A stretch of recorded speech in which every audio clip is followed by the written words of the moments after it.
నమస్కారం డిఆర్టీవీ న్యూస్ కి స్వాగతం. హెడ్లైన్ చూద్దాం.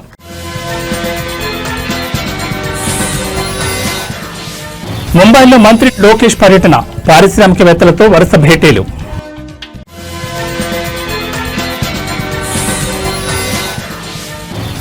ఇవాటి నుంచి భారీగా పెరగనున్న ఆర్టీసీ బస్ ఛార్జీలు, కనీస ఛార్జీపై 50% టికెట్ ధరలు పెంచుతుంది నిర్ణయం.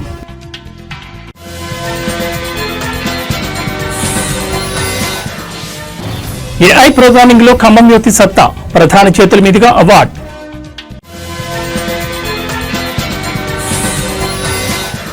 ఏపీకి పెద్ద ఎత్తున పెట్టుబడులను ఆకర్షించి యువతకు ఉపాధి అవకాశాలు మెరుగుపరచడమే లక్ష్యంగా రాష్ట్ర ఐటీ విద్యాశాఖ మంత్రి నారా లోకేష్ ముంబైలో పర్యటించనున్నారు. రాష్ట్రానికి పరిశ్రమలను తీసుకురావడమే ఏకైక ఎజెండాగా ఆయన పర్యటన కొనసాగనుంది. ఇందులో భాగంగా దేశంలోని పలువురు పారిశ్రామిక దిగ్గజాలతో ఆయన సమావేశం కానున్నారు. ఈ పర్యటనలో భాగంగా మంత్రి లోకేష్ టాటా గ్రూప్ చైర్మన్ నటరాజన్ చంద్రశేఖరన్తో ప్రత్యేకంగా భేటీ కానున్నారు.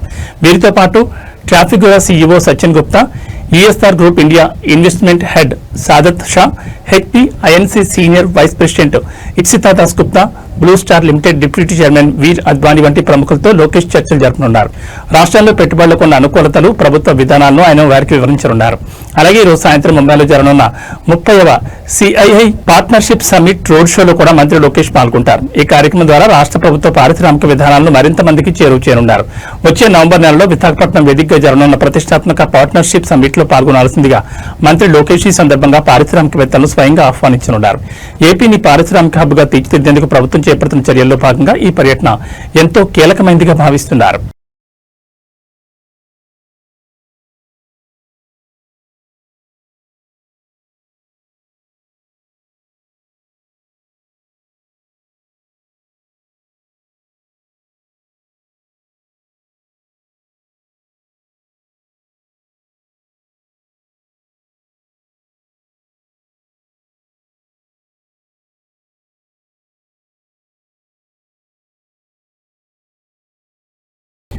నగర వాసులపై మరో పిడుగు పడనుంది. హైదరాబాద్ పరిధిలో నడిచే అన్ని రకాల సిటీ బస్సులు అదనపు ఛార్జీలు నేటి నుంచి పెరగనున్నాయి. కనీస ఛార్జీపై 50% టికెట్ ధరలు పెంచుతున్న నిర్ణయం తీసుకున్నారు. ఈ మేరకు తెలంగాణ ఆర్టీసీ ప్రకటించింది. City ordinary, metro express, electric బస్సులు, ఆర్డినరీ, ఎక్స్ప్రెస్ అన్ని బస్సుల్లో మొదటి 3 స్టేజీలకు ₹5, 4వ స్టేజ్ నుంచి చివరి దాకా ₹10 అదనంగా ఛార్జీలు పెరగనున్నాయి. Metro deluxe, electric, metro AC సర్వీసులు అయితే మొదటి స్టేజ్కి 5, 2వ స్టేజ్ నుంచి చివరి దాకా ₹10 అదనంగా ఛార్జీలు వసూలు చేయనున్నారు. పెరిగిన బస్ ఛార్జీలు సోమవారం నుంచి అమల్లోకి వస్తాయని వెల్లడించింది. ప్రస్తుతం సిటీ బస్సు మొదటి స్టేజ్ వరకు ఛార్జీ ₹10గా ఉంటే ఇప్పుడు దానిపై మరో ₹5 పెంచడంతో అది 15కు చేరింది. 4వ స్టేజ్ నుంచి అదనంగా ₹10 వసూలు చేయనుంది. అంటే ₹20 నుంచి ₹30 పెరగనుంది. మహాలక్ష్మి ఉచిత ప్రయాణం వచ్చాక రోజుకి 26 లక్షల మంది ప్రయాణిస్తున్నట్లు అంచనా. గతంలో 11 లక్షల వరకు ప్రయాణించేవారు. ఇప్పటికే విద్యార్థుల బస్ పాసులు, T24 టికెట్ ఛార్జీలు పెంచిన ఆర్టీసీ ఇప్పుడు ప్రయాణికులపై భారం మోపడానికి సిద్దమైంది. కాగా హైదరాబాద్ నగరంలో ప్రస్తుతం 2800 బస్సులు రాకపోకలు సాగిస్తున్నాయి. రోజుకు 30,000 ట్రిప్పులు కొనసాగుతున్నాయి. 25 డిపోలున్నాయి. 265 ఎలక్ట్రిక్ బస్సులున్నాయి. ఈ ఏడాది మరో 275 రానున్నాయి. 2027 నాటికి 2800 కొత్త ఎలక్ట్రిక్ బస్సుల కోసం 19 డిపోల్లో ఛార్జింగ్ కోసం హెచ్డీ కనెక్షన్లు కావాలి. కొత్త డిపోలు, ఛార్జింగ్ స్టేషన్ల ఏర్పాటు వీటన్నింటికీ కలిపి 392 కోట్ల మేర వ్యయమవుతుంది.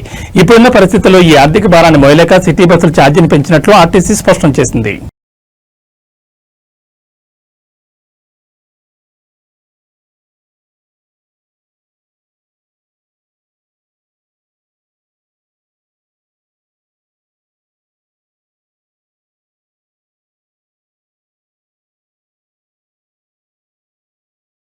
ఆర్టిఫిషియల్ ఇంటెలిజెన్స్ ప్రోగ్రామింగ్ అసిస్టెంట్ విభాగంలో ఖమ్మం జిల్లా రూరల్ మండలం ఆర్ఎంపులకు చెందిన తాండూరి పల్లవి సత్తా చాటింది. ఇందుకు గాను ఢిల్లీలో ఏకంగా ప్రధాని నరేంద్ర మోడీ చేతుల మీదుగా పల్లవి అవార్డును అందుకుంది. జిల్లా యువతి టాపర్ గా నిలవడం పట్ల డిప్యూటీ సీఎం భట్టి విక్రమార్క, మంత్రి పొంగులేటి శ్రీనివాసరెడ్డి ఆమెను అభినందించారు. ఖమ్మం జిల్లా రూరల్ మండలం ఆర్ఎంపులకు చెందిన యువతి తాండూరి పల్లవి ఢిల్లీలో ప్రధాని నరేంద్ర మోడీ చేతుల మీదుగా ఈ అవార్డును అందుకున్నారు. ఆర్టిఫిషియల్ ఇంటెలిజెన్స్ ప్రోగ్రామింగ్ అసిస్టెంట్ విభాగంలో సత్తా చాటి ఈ అవార్డును సొంతం చేసుకున్నారు. ఢిల్లీలోని విజ్ఞాన్ భవన్లో జరిగిన కౌశల్ దీక్షాంత్ సమారోహంలో ప్రధాని ఈ అవార్డును అందించారు. యువతలో స్కిల్ డెవలప్మెంట్, ఉద్యోగ నైపుణ్యాన్ని పెంచేందుకు ప్రధానమంత్రి సేతు పథకాన్ని 60,000 కోట్లతో ప్రవేశపెట్టారు. దీనిలో భాగంగానే అత్యుత్తమ నైపుణ్యం కనబరిచిన పలు రాష్ట్రాలకు చెందిన విద్యార్థులకు అవార్డులను ప్రదానం చేశారు. ఇందులో భాగంగానే ఆర్టిఫిషియల్ ఇంటెలిజెన్స్ విభాగంలో ఆల్ ఇండియా ట్రేడ్ టాపర్ గా ఎన్నికైన తాళ్లూరి పల్లవికి ప్రధాని నరేంద్ర మోడీ తన చేతుల మీదుగా అవార్డును ప్రదానం చేశారు. ఈ సందర్భంగా పల్లవి తల్లిదండ్రులు తాళ్లూరు రవి, అజిత ఆనందం వ్యక్తం చేశారు. జిల్లా యువత టాపర్ గా నిలవడం పట్ల డిప్యూటీ సీఎం భట్టి విక్రమార్క, మంత్రి పొంగులేటి శ్రీనివాసరెడ్డి ఆమె అభినందించారు.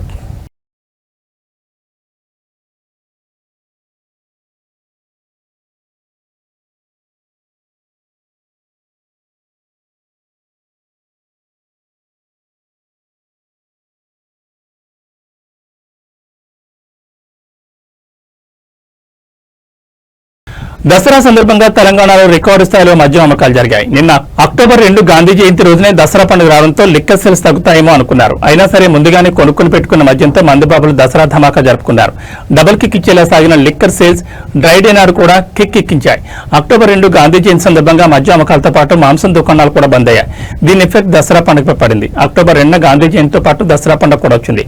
ఆ రోజు మద్యం షాపుల బంద్ నేపథ్యంలో ఒకరోజు ముందుగానే అంటే అక్టోబర్ 1వ తేదీని వైన్ షాపుల దగ్గర రద్దీ పెరిగింది. వైన్ షాపులు లిక్కర్ మార్ట్ల ముందు మందుబాబులు క్యూ కట్టిన పరిస్థితి కనిపించింది. ఈ క్రమంలో దసరా గాంధీ జయంతి ఒకే రోజు వచ్చినప్పటికీ అంతకు ముందు రోజు భారీగా మద్యం విక్రయాలు జరిగాయని ఎక్సైజ్ శాఖ వెల్లడించింది. దసరా సందర్భంగా ఏ స్థాయిలో మద్యం అమ్మకాలు జరిగాయో చూద్దాం. దసరా పండుగ వేళ 698 కోట్ల లిక్కర్ వ్యాపారం జరిగినట్లు పేర్కొంటున్నారు. ఈసారి మద్యం విక్రయాలపై నిషేధం విధించిన అమ్మకాల్లో మాత్రం ఎక్కడా తేడా రాలేదు. సెప్టెంబర్ 30, అక్టోబర్ 1న భారీగా మద్యం అమ్మకాలు జరిగాయి. సెప్టెంబర్ 30న 333 కోట్ల మద్యం సేల్స్ జరగా అక్టోబర్ 1న 86 కోట్ల మద్యం సేల్ అయింది. 2 రోజుల్లో 419 కోట్ల మద్యం అమ్మకాలు జరిగినట్లు అధికారులు తెలిపారు. సాధారణ రోజులతో పోలిస్తే సెప్టెంబర్ 26 నుంచి మద్యం అమ్మకాలు రెట్టింపయ్యాయి. ఇక బీరు అమ్మకాలు మాత్రం ఏరులై పారింది.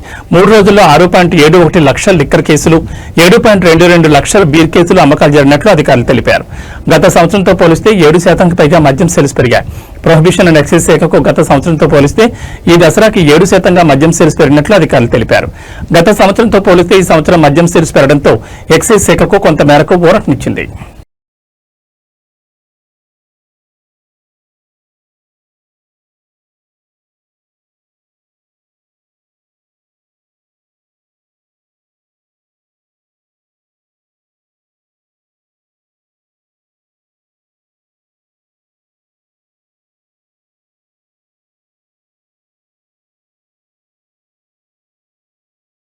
కొత్తల్లుడికి మర్యాదలంటే గోదావరి గుర్తొస్తుంది. అది సంక్రాంతి పండుగకి. మరి తెలంగాణలో?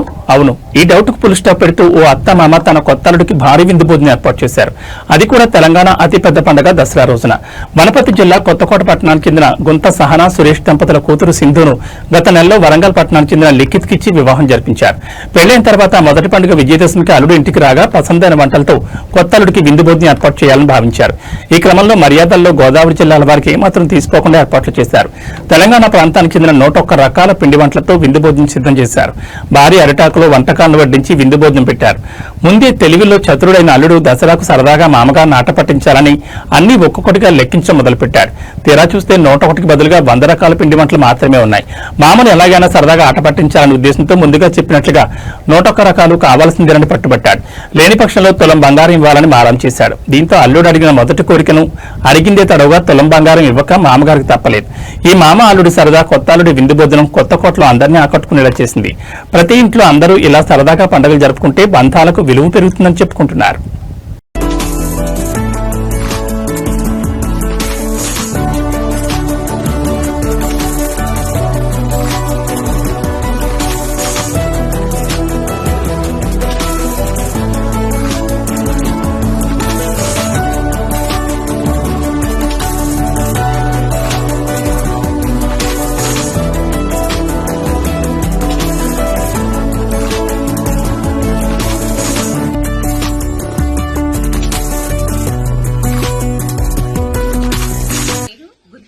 సురేష్ కుమార్. మా ఊరు కొత్తకోట. తెలంగాణలో దసరా పండుగకు ఒక ప్రత్యేకమైన పర్వదినం. దీనికి గాను మా కూతుర్ని, మా అల్లుడిని మా ఇంటికి తీసుకొని వచ్చి ఒక విందు ఏర్పాటు చేయాలనుకున్నాము. దీనికి గాను 60 రకాల స్వీట్లు, 30 రకాల పిండి వంటలు, 10 రకాల రైస్ ఐటమ్స్ చేయడం జరిగింది. దీనికి చిత్రాన్నం, పెరుగన్నం, ఫ్రైడ్ రైస్, జీరా రైస్ ఇలాంటివి చేసి విందు ఏర్పాటు చేయడం అయింది. మేము మొదటిసారి మా అల్లుడు ఇంటికి వస్తున్నాడు కాబట్టి మేము జీవితకాలం ఇది గుర్తుండాలి, తనకు గాని మాకు గాని బాగా గుర్తుండాలని ఈ విధంగా ఏర్పాటు చేయడం జరిగింది. ఈ విధంగా చేయడం వల్ల మాకు చాలా సంతోషం కలిగింది. మా అల్లుడు కూడా చాలా ఆనందపడ్డాడు. నా పేరు నిఖిత్, మాది వరంగల్. నేను దసరా పండుగ సందర్భంగా మా అత్తగారిలో అయిన కొత్తకోటకు వచ్చినాను. అయితే ఈ దసరా పండుగ విశేషంగా నాకు 101 రకాల వంటలతో భోజనం వడ్డించారు. నేను చాలా సంతోషంగా ఫీల్ అయ్యాను. వంటింట్లో టమాటా లేనిదే చాలా మంది గృహిణులకు వంట పూర్తి కాదు. అయితే మార్కెట్లో మాత్రం వీటి ధరలు ఒక్కోసారి చుక్కలు చూపిస్తే మరోసారి నేల చూపులు చూస్తుంటాయి. ఏకంగా కిలో టమాటా 500 పలికిన రోజులు కూడా ఉన్నాయి. అయితే ప్రస్తుతం టమాటా ధరలు అమాంతం పడిపోయాయి. ఏకంగా కిలో ₹1 పలకడంతో రైతులు కన్నీరు మున్నీరవుతున్నారు. కర్నూలు జిల్లా పత్తికొండ మార్కెట్లో పరిస్థితి ఇదే. టమాటా ధరలు ఒక్కసారిగా పడిపోవడంతో రైతులు తలలు పట్టుకుంటున్నారు. పండగ ముందు వరకు కిలో ₹8 నుంచి ₹10 పలకగా ఆదివారం మాత్రం ఒక్కసారిగా 4 పడిపోయింది. దీంతో ఆరుగాలం పండించిన పంటను రైతులు రోడ్డుపై పారబోశారు. మార్కెట్ కమిషన్తో పాటు కోత కూలీలు రవాణా ఖర్చులు చెల్లించామని లాభం సంగతి పక్కన పెడితే కనీసం పెట్టుబడి ఖర్చులు కూడా వచ్చేలా లేవని ఆవేదన వ్యక్తం చేశారు. టమాటాలన్నీ రోడ్డుపై పారబోసి రోడ్డుపై బైఠాయించి ఆందోళన చేపట్టారు. దీంతో కొద్దిసేపు అక్కడ వాహనాలు రాకపోకలు నిలిచిపోయాయి. గుత్తి మంత్రాలయం రహదారిలో ట్రాఫిక్ ఏర్పడంతో వాహనదారులు గందరగోళపడ్డారు. గిట్టుబాటు ధర కల్పించాలని రైతులు డిమాండ్ చేశారు. టమాటా జ్యూస్ ఫ్యాక్టరీ నిర్మాణాన్ని కూడా త్వరగానే పూర్తి చేయాలన్నారు. 10 కిలోల టమాటా గంపలు రెండింటికి కలిపి కేవలం ₹80 నుంచి ₹100 మధ్య ధర పలికిందని, మార్కెట్లో వ్యాపారులు 25 కిలోల గంపలను రెండింటిని ₹180 కనీస ధర కొన్నట్లు తెలిపారు. దసరా పండుగ కారణంగా అక్టోబర్ 1, 2 తేదీల్లో మార్కెట్కి ఇచ్చారు. దీంతో 2 నుంచి కోతకు సిద్ధంగా ఉన్న పంటను మార్కెట్కు తరలించారు. ఒకే రోజు మొత్తం 5.5 టన్నులకు పైగా టమాటా అమ్మకానికి వచ్చాయి. దీంతో వ్యాపారులు అతి తక్కువ ధరకు టమాటాలు కొనుగోలు చేశారు. మార్కెట్ కమిషన్, కోత కూలీలు, రవాణా ఖర్చులు కూడా చేతి నుంచి చెల్లించాల్సిన దుస్థితి ఏర్పడిందని రైతులు ఆవేదన వ్యక్తం చేశారు.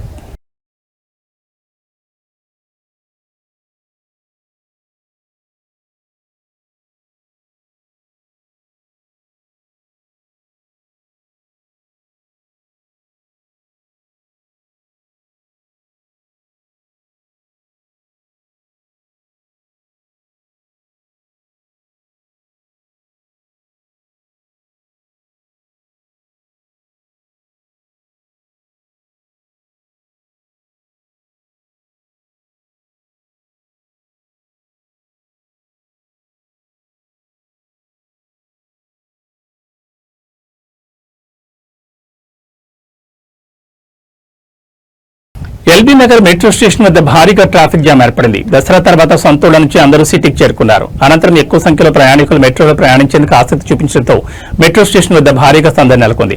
అయితే ఒక్కసారిగా మెట్రో వద్దకు ప్రయాణికులు చేరుకోవడంతో టికెట్ కోసం వేచి ఉండాల్సిన పరిస్థితి నెలకొంది.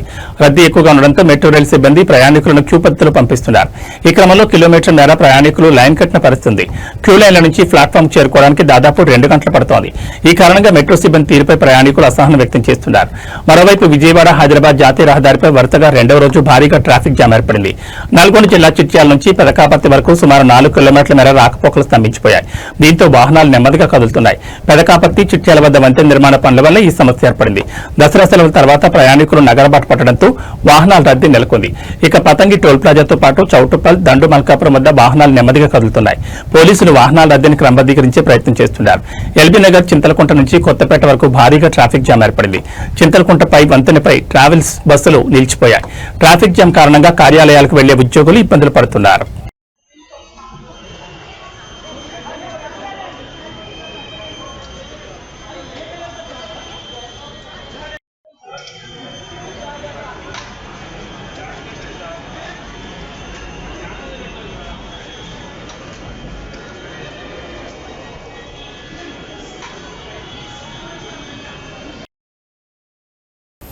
ఏబీ బులెటిన్ విశేషాలు.